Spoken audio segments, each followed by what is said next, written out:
to Reading Destination.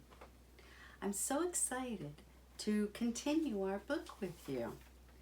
And if you haven't seen the previous chapters, go back to the last couple of videos and you'll be able to find them so you know what's happening right now.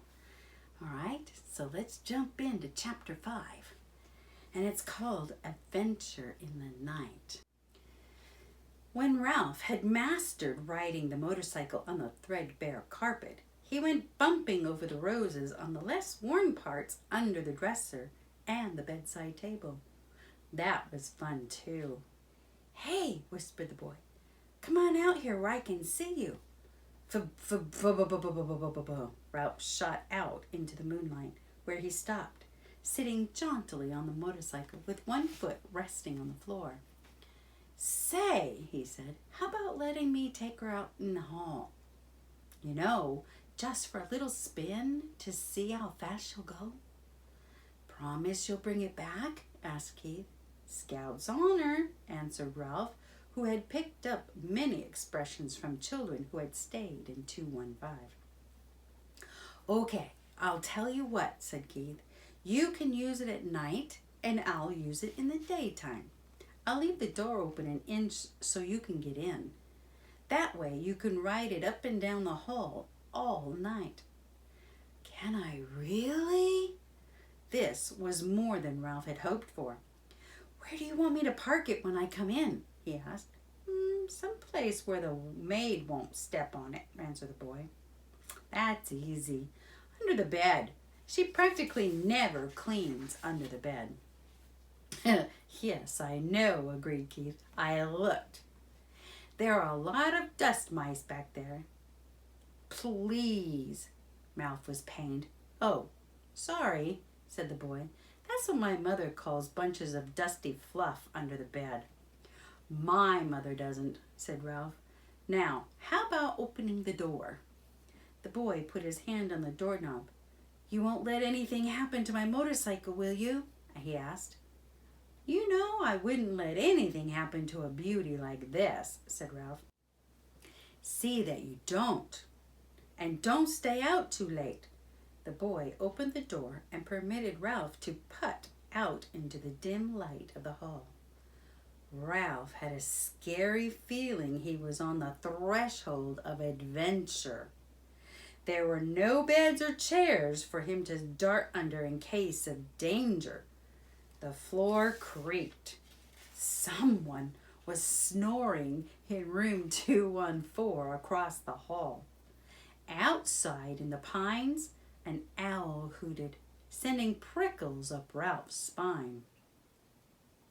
Ralph controlled the trembling of his paws while he hesitated outside the door to consider the possibilities of the hall, which was carpeted down the center, leaving 2 smooth highways of bare floor on either side along the baseboards. It did not take Ralph long to decide what to do. He picked up his tail, took a deep breath, bent low over the handlebars, flattened his ears, and sped down the straightaway as fast as the motorcycle would go. He could feel his whiskers swept back by the force of his speed. It was glorious! Ralph had never ventured so far from home before. The old wooden hotel, cooling in the night air, snapped and creaked, but Ralph was brave. He was riding a motorcycle. He passed room 213, ran out of breath, and let momentum carry him past another noisy snorer in room 211. On down the hall to the elevator. The mysterious elevator that carried people to that wonderful place Ralph had heard so much about, the ground floor. When Ralph came to the stairs, he stopped to look down, knowing it was impossible to ride a motorcycle downstairs, and at the same time wishing he could see for himself the wonders that lay below. He sniffed the air, and it seemed to him that he could smell the strange foods he had heard about. Cinnamon buns with sticky frosting, turkey stuffing, and pancakes with maple syrup.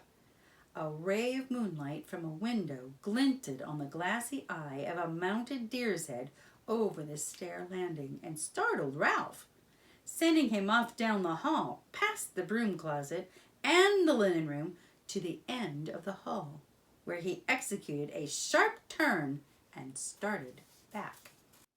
Exhilarated by speed, Ralph raced up and down. Once, when he heard some people getting out of the elevator, he had to duck behind the curtain of the window at the end of the hall. Toward midnight, he passed his Aunt Sissy scurrying along the baseboard. He waved and nearly lost control of the motorcycle. Aunt Sissy stopped to stare while Ralph rode on. Feeling pleased with himself and at the same time sorry for Aunt Sissy, poor frightened thing with only her feet to carry her from one crumb to the next. Up and down the hall raced Ralph until, after an especially noisy burst of speed outside room 2011, he was startled to hear a dog bark inside the room. Now it was Ralph's turn to be frightened. Uh-oh, he thought, I'd better be careful. If there was one thing Ralph disliked, it was people who traveled with dogs. Dogs always sniffed around where they had no business sniffing. Once, a dog had even barked into the mouse hole in room 215. It was days before Ralph's mother got over that. Ralph heard someone moving around inside room 211, and looking back over his shoulder, he saw the door open and a tousled man in a bathrobe and slippers appeared carrying a little terrier. The man looked cross and sleepy as he started down the hall toward the elevator with his dog. He was walking straight toward Ralph. Realizing he was taking a chance, Ralph speeded up the motorcycle. If he turned and headed back to room 215, he would have to pass the man. It was better to continue toward the elevator and hope he could find a place to hide. He raced on down the hall. The wild barks of the little terrier told Ralph that he had been seen by the dog, if not by the man. "Shut up," muttered the man to his dog. "I'm going to walk you. You don't have to wake up the whole hotel." Ralph reached the elevator where he drove around behind the ashtray on a stand beside the door. He stopped and waited, tense and frightened. Outside, an owl hooted, was silent, and hooted again. A sudden breeze rattled windows and banged a door. Ralph's teeth began to chatter. Have you ever been so frightened that your teeth, chattered together? I think that's what Ralph's doing right now. The dog whimpered, but the man walked straight past Ralph, pushed a button, and in a moment stepped into the elevator. "Whew," thought Ralph, when the elevator door had closed on the sleepy man and his noisy dog. Maybe he had better lie low for a while. In a few minutes, the elevator returned to the second floor. As the man stepped out, the little dog looked over his shoulder and spied Ralph parked behind the ashtray stand. Because the dog was a captive and he was free, Ralph could not resist sticking out his tongue and wagging his paws in his ears, a gesture he had learned from children in room 215, and one he knew was sure to arouse anger. "Let me at him," barked the little terrier. "Cut it out," grumbled the man, fumbling for the doorknob of room 211, while Ralph, a daredevil now, rode in a giddy circle around the ashtray stand. He had a feeling of perkiness he had never known before. Who said mice were timid? Ha! When the morning song of birds in the pines grew louder than the snores of the guests, and dawn slipped through the window at the end of the hall, Ralph knew it was time to return to room 215. There he was shocked to discover the door shut. Only then did he recall the draft in the night and the slam of a door. He got off the motorcycle and pounded on the door with his fist. But what sleeping boy could hear a mouse beating on a door? Ralph knew from experience that he could flatten himself out and crawl under the door of room 215, but there was no way he could get the motorcycle through the crack, not even by laying it on its side and pushing. The handlebars were too wide. Ralph dismounted from the motorcycle, sat down, and leaned back against the baseboard, prepared to guard the motorcycle until Keith awoke and discovered the door blown shut. He was tired after a night of such great excitement and full of dreams. Now that he had seen the hall, he could no longer be satisfied with room 215. It was not enough. He longed to see the rest of the world, the dining room and the kitchen and the storeroom and the garbage cans out back. He wanted to see the game room where, he had been told, grown-up people played games with cards and balls and paddles. He wanted to go outdoors and brave the owls to hunt for seeds. Ralph, a growing mouse who needed his rest, dozed off against the baseboard beside the motorcycle. After the experiences of this night, he would never be the same mouse again. The next thing Ralph knew, Matt, the bellboy, was standing over him. "Aren't you out pretty late?" Matt asked, causing Ralph to jump to his feet, even though he was not entirely awake. "You should have been in bed long ago, but I suppose you were out till all hours, speeding around on that motorcycle." Ralph had seen Matt many times, but this was the first time the old man had spoken to him. He was astonished to discover they spoke the same language. Even so, Ralph stood in front of the motorcycle. Anyone who tried to take it away from him would have to fight Ralph first. "Nice little machine you got there," remarked Matt. "Kind of wish I was young enough to ride one myself. Must be fun, speeding along, making all that noise." Ralph realized that Matt was a friend. "Say," he began, "how about helping a fellow out?" "Sure," agreed Matt. "What can I do for you?" "Open that door a crack, just enough so I can ride through. I promised the boy I would park his motorcycle under the bed." "Good place," said Matt. "The maid never cleans there if she can help it." Very quietly, he turned the knob and opened the door just enough for Ralph to ride through. Ralph bumped up over the edge of the carpet, swung out around the wastebasket and the bedside table, and was about to drive under the bed when, "Eek!" screamed the boy's mother, who was standing in the doorway between 215 and 216 in her bathrobe with her hair up in rollers. "A mouse!" Ralph put on a burst of speed and shot under the bed. "Where?" asked the boy's father, coming in from 216.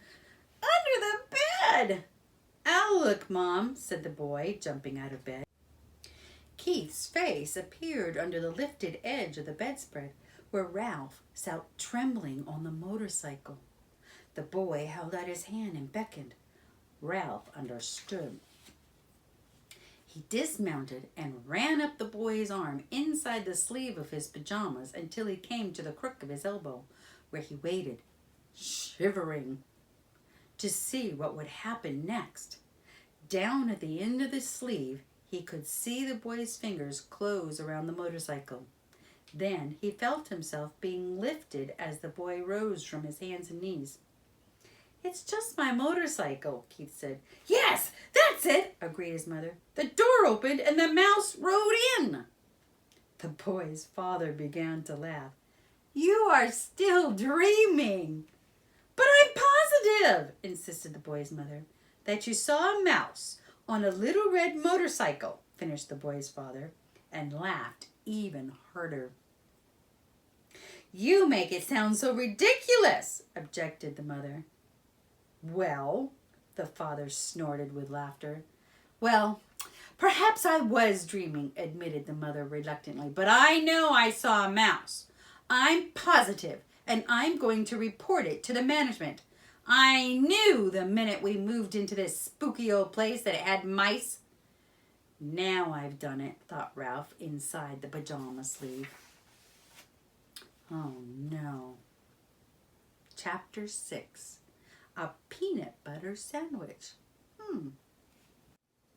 I told you to be careful, scolded Keith when his parents had gone to dress and Ralph had crawled down his arm into his hand.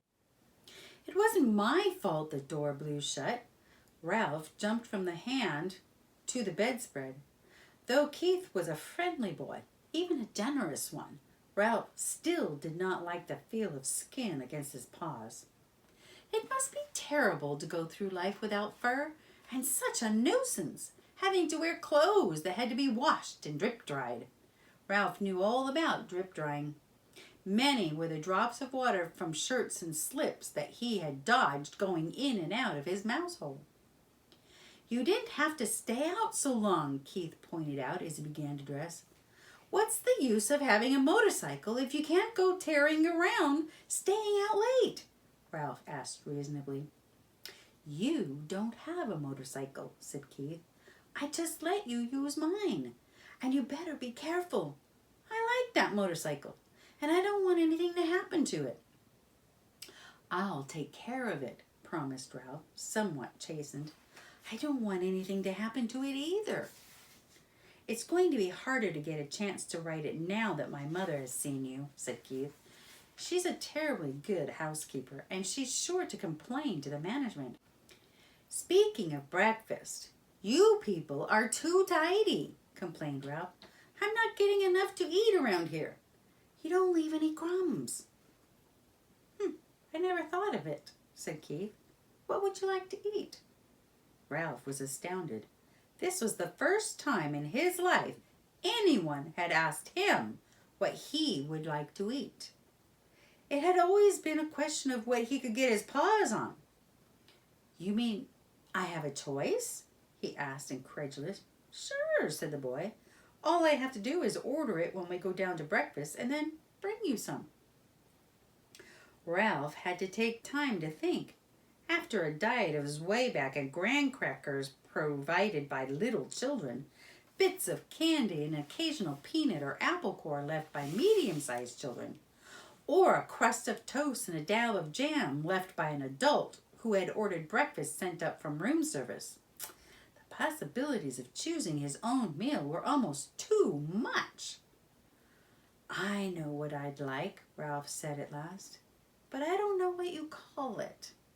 Once, some people who said they were almost out of money stayed in these rooms. They had 4 children, all of them hungry, and they couldn't afford to go to the dining room, so they got some bread and spread it with something brown out of a jar and put some more bread on top of that. They whispered all the time they were eating because they didn't want the maid or bellboy to know they were having a meal in their room. Afterwards, they all got down on their hands and knees and picked up every single crumb on the carpet so no one would guess they had eaten in their rooms. It was a great disappointment.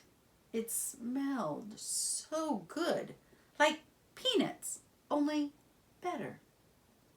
The boy laughed. It was a peanut butter sandwich. Sure, I'll bring you a peanut butter sandwich. Or part of one. I'll eat part of it myself. It'll be kind of a funny breakfast, but I won't mind that. Where will you leave it? Asked Ralph. Keith thought a minute. Where do you live? He asked. in the knothole under the window. No kidding, Keith laughed. That's the hole I poked my finger in last night. I'll say you did, said Ralph. Scared me out of a year's growth. Nobody has ever guessed it's a mouse hole because it's a knothole instead of a chewed hole. I tell you what, said Keith. I'll bring up part of a peanut butter sandwich and poke it through the knothole.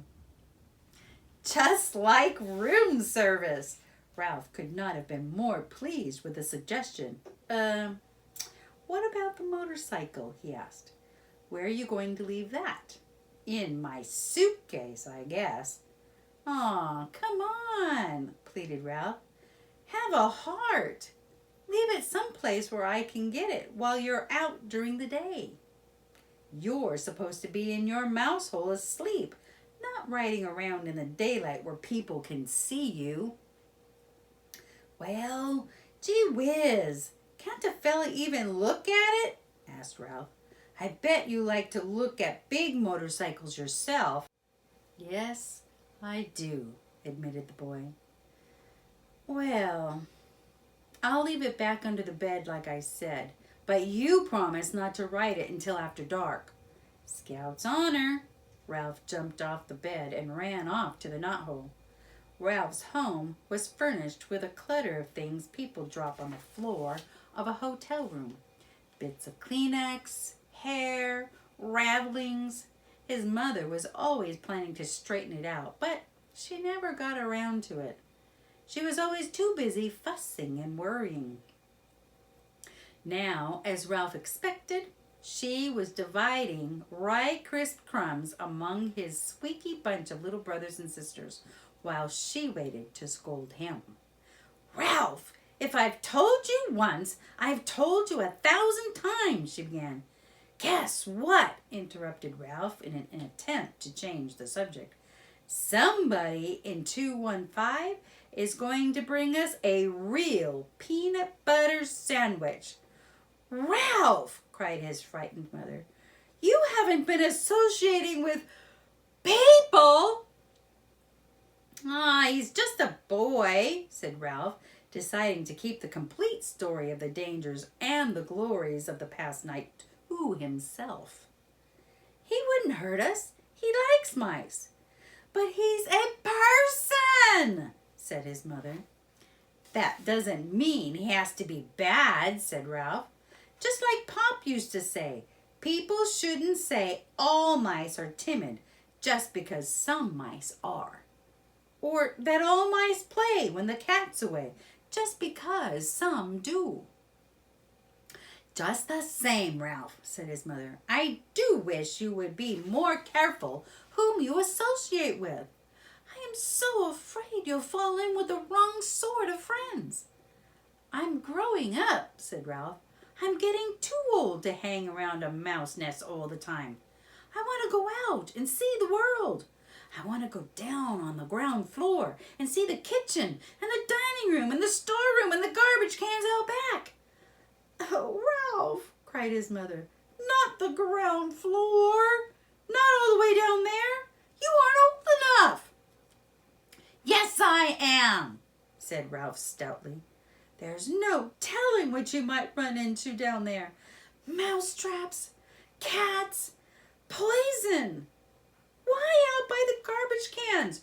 You might be seen by an owl. I don't care, said Ralph. Someday I'm going downstairs.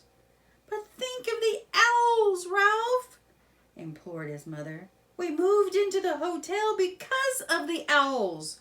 It was after your Uncle Leroy disappeared and his bones were found in an owl pellet. The mother mouse's plea was interrupted by the sound of Keith returning to room 215.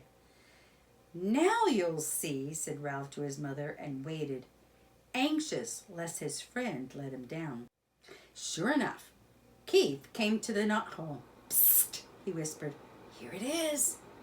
The waitress thought I was crazy ordering a peanut butter sandwich along with my cornflakes for breakfast, but here it is. He stuffed half a sandwich a bit at a time into the hole, where Ralph seized the pieces and pulled them all the way through. Listen, we're going to be gone most of the day. The dining room is packing us a picnic lunch, and we're going to drive along some of the back roads and visit some old mining towns. Thanks a lot, Ralph managed to say with his mouth watering. Have fun. See you tonight, said Keith. Have a good day's sleep. Ralph's mother could not help being impressed by the sight of that peanut butter sandwich. Just like room service, she marveled. Why, it's a peanut butter and jelly sandwich, and it even has butter in it. I told you he would bring it. Ralph could not help boasting, even though his mouth was full. After sharing his feast with his squeaky little brothers and sisters, all of whom had trouble with peanut butter sticking to their teeth, Ralph curled up on a heap of shredded Kleenex and took a good long nap. When he awoke refreshed, his first thought was of a motorcycle. He wondered if Keith really had remembered to leave it under the bed. He yawned and stretched and left by way of the knothole. Room 215 was just as Ralph had last seen it.